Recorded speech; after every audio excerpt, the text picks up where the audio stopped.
Hey everyone, তো আমি আজি গৈ আছো মোৰ মাজু ভণ্টিৰ ঘৰলৈ তাইৰ হাতমহীয়া ভাত সাজ খুৱাবলৈ।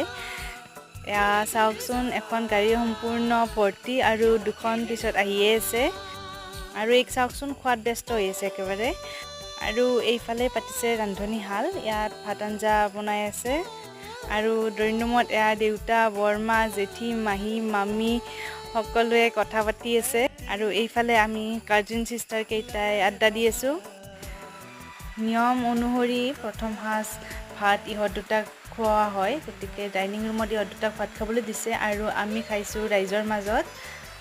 আৰু আমিও ভাত পানী খাই লৈ আহি 5:30মান বজাত ঘৰলৈ আহিবলৈ ওলালোঁ। দিনটো হাঁহি ধেমালিৰে কটাই আমি ঘৰলৈ উভতিলোঁ। মা দেউতাক আগত বহাই দিছোঁ আৰু এইফালে ময়ো খিৰিকীৰ মুখত বহি নাজাৰা চাই ঘৰলৈ উভতিলোঁ। আজিলৈ ইমানেই আছিল, বাই।